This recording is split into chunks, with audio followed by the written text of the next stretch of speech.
All right, so who here has the agenda and sheets that we passed out in front? Does anybody not have it? Okay, so the fantastic news is, oh, you don't have it. If you don't have one, we may have run out, unfortunately, because it looks like the crowd is crazy. But if you don't mind sharing with your neighbor, that would be fantastic. So, the good news is, despite the fact that we do not apparently have the PowerPoint at the moment, you all have the information that we'll be discussing. So, everyone should turn to the first scenario in the information packet that has been presented. Does everyone understand that? Okay, so scenario 1 was developed by Table 7. And when I say Table 7, I mean at the meeting 2 weeks ago, we had lots of tables, and every table was assigned a number. And you can see up on the boards by the food which one was Table 7. Scenario number 1 is a 4-story group of buildings with 110,000 square feet of residential space and 26,000 square feet of retail. Now, 26,000 square feet of retail is about the same as 5 McDonald's stores, like you see. And 110,000 square feet of residential is equivalent to 106 units of housing. So Table 7 decided they wanted it to be all affordable housing, just to give you a sense of what that table was thinking. And they also thought that, as the picture shows, retail would be facing Milwaukee Avenue and include an indoor farmer's market. So the total project cost for this specific project is $34.2 million. So who here in the room thinks that that is a high amount of money for a project like this? Who here is surprised at how low it is for a project like this? Okay, good to know, interesting.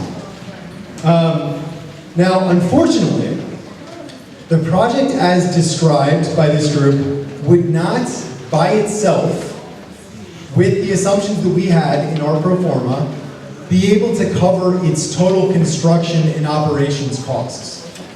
Okay? And that doesn't mean it's a bad project, it just means that other subsidies would have to be found to fund it, or the project's basic uses would have to change.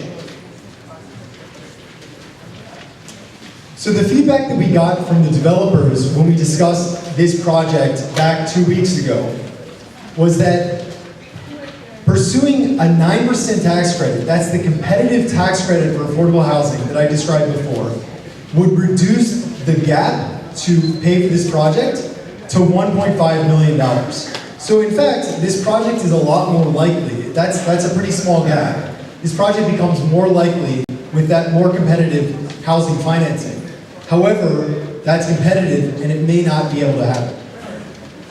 The other option that these developers proposed was reducing the share of units that are considered affordable from all the units to 75% of the units. And that would increase the amount of the development and operations costs that are covered by the project's revenues.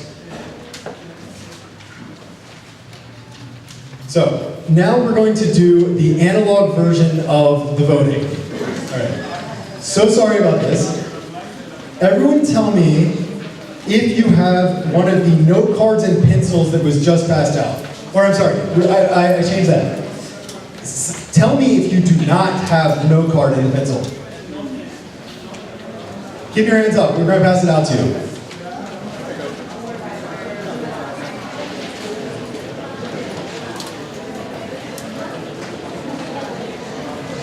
Keep your hands up. Okay, so the first question, all right, so we're talking about the first scenario that you still have on your information sheet, right? So, listen to me carefully because it's not on the screen. Would you be open to reducing the share of affordable housing units from 100%, so all the units, to 75%, to improve the development's financial feasibility? No. If the answer is yes, write A. If the answer is no, write B. And if the answer is unsure, write C. All right, I'm going to repeat the question again.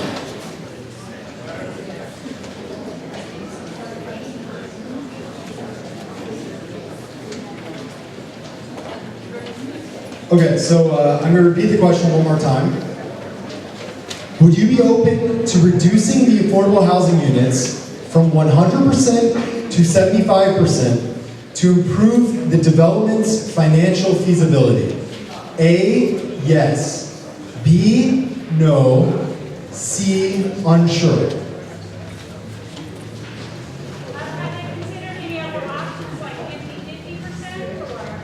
We'll get through other scenarios later in the presentation.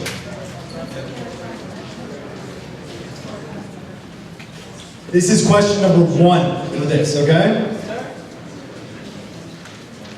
If scenario A is not your primary choice, you're still voting on this regardless? Is that the idea? If you're unsure, you can write C.